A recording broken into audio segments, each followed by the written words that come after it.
കുടുംബശ്രീ ദേശീയ സരസ് മേളയിൽ ആവേശമായി പ്രിയതാരം മഞ്ജു വാര്യർ. സമാപന സമ്മേളനത്തിന് മഞ്ജു വാര്യർ എത്തുമെന്നറിഞ്ഞ് രാവിലെ മുതൽ തന്നെ ആയിരക്കണക്കിന് ആളുകളാണ് മേളയുടെ പ്രധാന വേദിയിലേക്ക് എത്തിയത്. നിറഞ്ഞ കരഘോഷങ്ങളോടെയാണ് മഞ്ജു വാര്യരെ ജനം സ്വീകരിച്ചത്. മഞ്ജു വാര്യരും ആരാധകരെയാകെ കയ്യിലെടുത്തു.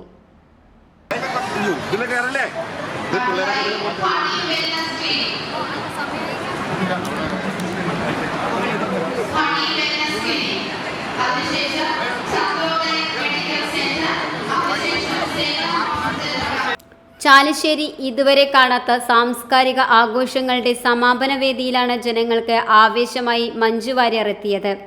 പ്രിയ നായികയെ നേരിൽ കാണാൻ ഉച്ചയ്ക്ക് മുൻപേ തന്നെ ആരാധകർ ഇരിപ്പിടങ്ങൾ ഉറപ്പിച്ചിരുന്നു. മഞ്ജു എത്തിയതോടെ പലരും ഇരിപ്പിടങ്ങളിൽ നിന്ന് എഴുന്നേറ്റ് ആവേശം പങ്കുവച്ചു. കുടുംബശ്രീയുടെ സേവനമില്ലെങ്കിൽ സമൂഹം മുന്നോട്ട് പോകാൻ പ്രയാസപ്പെടുന്ന കാലമാണിതെന്ന് മഞ്ജു വാര്യർ അഭിപ്രായപ്പെട്ടു. അത്രയും തലയെടുപ്പോടുകൂടിയും ചെയ്യാം എന്ന് തെളിയിച്ചുകൊണ്ടിരിക്കുന്ന ഒരു വിഭാഗമാണ് കുടുംബശ്രീ ചേച്ചിമാർ. നിങ്ങളുടെയൊക്കെ ഒരു ദിവസത്തെ ഒരു സേവനമില്ലെങ്കിൽ നമ്മുടെ സമൂഹമൊക്കെ മുന്നോട്ട് പോകാൻ തന്നെ എത്ര ബുദ്ധിമുട്ടും എന്നുള്ളത് നിങ്ങളാണ് തിരിച്ചറിയേണ്ടതെന്ന് എനിക്ക് തോന്നുന്നു. അതുകൊണ്ട് നിങ്ങളൊന്നുമില്ലാതെ ഈ സമൂഹത്തിന് ഒരു ജീവിതമില്ല, ഒരു മുന്നോട്ടുള്ള ഒരു യാത്രയുമില്ല. അതേസമയം കുടുംബശ്രീ സരസ് വേദിയിൽ മഞ്ജു വാര്യർ എത്തിയത് ഒരു നിലപാടിന്റെ പ്രഖ്യാപനം കൂടിയാണെന്ന് മന്ത്രി എം.ബി. രാജേഷ് പറഞ്ഞു. എന്നും നിലകൊണ്ടിട്ടുള്ള ഒരാളാണ് മഞ്ജു വാര്യർ. അപ്പോൾ കുടുംബശ്രീക്ക് അങ്ങനെ ഒരു വൈകാരികമായിട്ടുള്ള അടുപ്പം മഞ്ജു വാര്യരുമായിട്ടുണ്ട്.